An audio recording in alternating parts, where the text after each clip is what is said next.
Louvado seja nosso Senhor Jesus Cristo, para sempre seja louvado. Que alegria, meus irmãos, podermos nos encontrar desta forma, através de uma mídia social. E louvado seja Deus pelas mídias sociais, não é mesmo? Que tem nos feito, nos ajudado a nos aproximar da igreja, a nos aproximar de algo perto de uma vida em comunidade.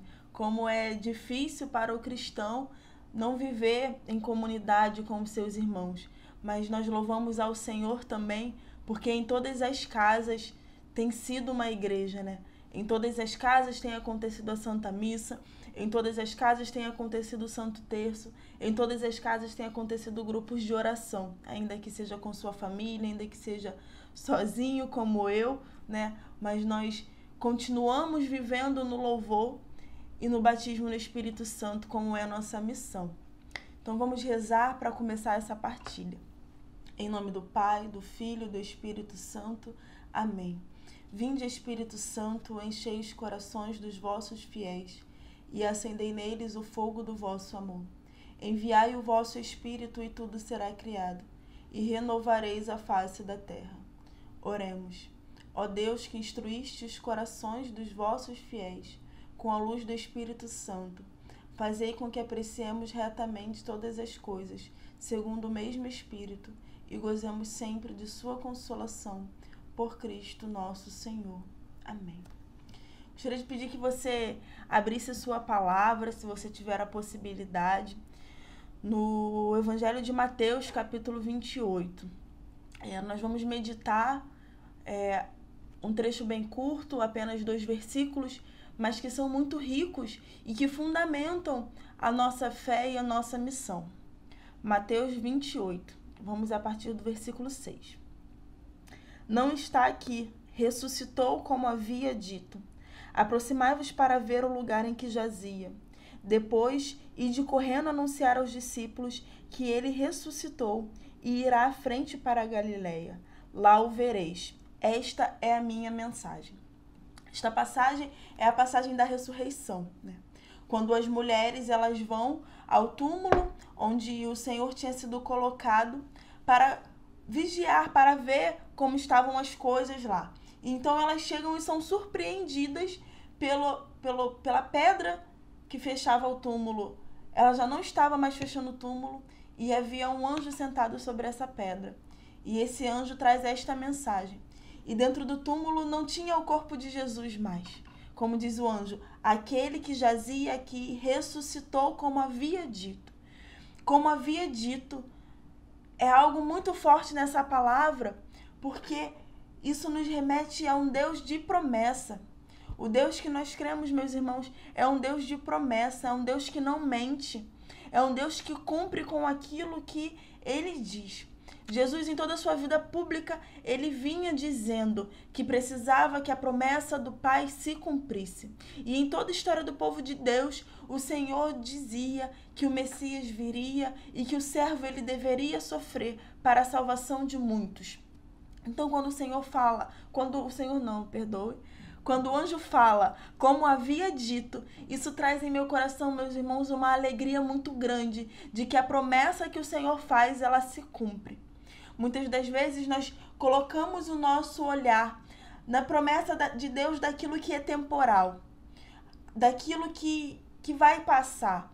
Eu não estou aqui dizendo que o Senhor ele não vai lhe prometer um emprego, que o Senhor não vai lhe prometer uma casa, que o Senhor não vai lhe prometer o livramento de algum tipo de situação. Mas nós precisamos ter na nossa mente, no nosso coração principalmente, que a promessa de Deus para mim e para a tua vida, ela é o céu, é a vida eterna. E essa promessa o Senhor cumpre. Essa promessa, ele cumpre como ele havia dito. A promessa de Deus para mim e para a tua vida é o céu. E a vontade de Deus para mim e para a tua vida não é nada mais do que a santidade. Não é nada além do que a santidade. Muitas vezes a gente tem algum chamado até mesmo dentro da igreja e fica: será que isso é vontade de Deus para a minha vida? Meu irmão, minha irmã, eu tenho uma dica infalível para que você possa discernir esse tipo de coisa. Não só dentro da igreja, mas dentro da tua vida pessoal. É uma reflexão muito breve. Isso vai me fazer mais santa? Isso vai me fazer mais santo? Isso vai me levar para o céu? E assim você consegue compreender se a partir disso a promessa de Deus pode ser cumprida na sua vida. Em seguida, o anjo vai dizer para elas: aproximai-vos para ver. O aproximai-vos, ele vai trazer o sentido de um chamado do próprio Cristo, quando ele dizia aos discípulos: vinde e vede, quando ele convidava os discípulos e dizia: aproximai-vos. E em seguida ele diz: ide correndo a Galileia, anunciar, dizer aos discípulos que para eles irem a Galileia. Meus irmãos, a Galileia, ela é o lugar onde o Senhor chamou os discípulos, onde ele faz o primeiro convite, onde ele anuncia a salvação. Tanto que em muitas passagens a gente vai ver Cristo sendo tratado como Jesus, o Galileu, né? Temos Jesus, o Nazareno, temos Jesus, o Galileu. A Galileia, ela precisa ser vista aos nossos olhos aqui como o lugar do primeiro chamado, como o lugar do anúncio da salvação, como o lugar do primeiro amor. Então, quando Jesus diz, ide a Galileia, ele faz um convite para mim e para você. Volte ao primeiro amor. Porque Jesus chama os discípulos na Galileia e depois eles vão a Jerusalém para morrer. Nós precisamos entrar na nossa Jerusalém e deixar morrer o pecado na nossa vida, deixar morrer aquilo que nos afasta de Deus. Outro dia eu entrava numa reflexão muito profunda aqui na minha casa em relação a morrer por amor a Jesus. E eu te pergunto, você morreria por amor a Jesus? Se a tua resposta for sim, eu ouso então te levar numa reflexão que vai muito além. Se você é capaz de morrer por amor a Jesus, de perder a tua vida por amor a Jesus, então você também é capaz de largar o pecado por amor a Jesus. Morrer para o pecado por amor a Jesus. E é esse processo que os discípulos eles vivem. Eles são chamados na Galileia, eles vivem um apaixonamento por Jesus na Galileia e depois eles vão a Jerusalém para morrer por amor a Jesus. E depois Jesus mesmo chama que eles voltem a Galileia, que eles voltem ao primeiro amor. E é isso, essa mensagem que o Senhor tem para nós hoje, que a gente volte ao primeiro amor. No decorrer desta palavra, o Evangelho de Mateus ele vai acabar com o anúncio da missão, quando Jesus fala: ide por todo mundo e pregai o Evangelho. Este ide de Jesus para nós, cristãos, católicos, carismáticos, um povo de grupo de oração, é o ide anunciar Jesus. Ide propagar a cultura de Pentecostes. Ide batizar no poder do Espírito Santo. Ide batizar no Espírito Santo para que o mundo creia, como é a moção para nós nesse tempo. A missão a partir do batismo no Espírito Santo traz para nós a ressurreição como sentido da vida do cristão. O auge da nossa alegria, o auge da nossa plenitude enquanto cristãos é a ressurreição do Cristo. Então, viver esta alegria da ressurreição é que podemos crer que existe um céu para onde nós iremos, existe um céu que iremos alcançar depois desta nossa caminhada terrena. Mas enquanto estivermos aqui, meus irmãos, nós precisamos viver de misericórdia. Nós precisamos viver desta misericórdia que brota da cruz, que jorra da cruz. Eu lia hoje mais cedo de um santo, de São José Maria Escrivá, numa homilia dele da Páscoa, que ele vai dizer que em meio às nossas misérias, o Cristo ressuscitado nos chama.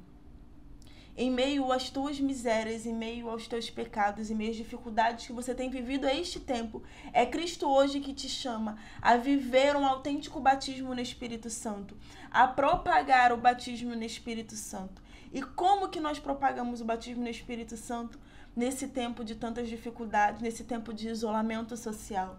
E aí você me pergunta, Milena, mas eu estou dentro da minha casa, eu não posso sair daqui, como que eu vou propagar o batismo no Espírito Santo? Meus irmãos, a caridade é uma forma de propagar o batismo no Espírito Santo. Se hoje eu não posso colocar a minha mão sobre a cabeça de uma pessoa para rezar, eu posso levar o pão para essa pessoa que talvez não tenha o que comer. Então, meus irmãos, a nossa missão, ela precisa ser vivida em todos os âmbitos da nossa existência, em todos os lugares. Eu preguei aqui com a Bíblia do Peregrino, que é essa Bíblia verdinha aqui, e o rodapé dela é muito rico e traz uma coisa que eu gostaria de partilhar, que vai dizer: Emanuel era Deus conosco na história do povo eleito.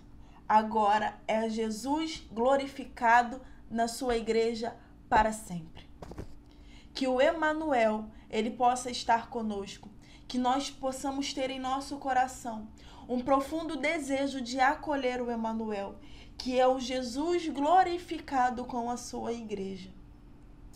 Que possamos rezar brevemente a partir desta palavra, glorificando a Ti, Senhor Jesus, porque a Tua ressurreição, ela me alcança e alcança todos os meus irmãos no mundo inteiro.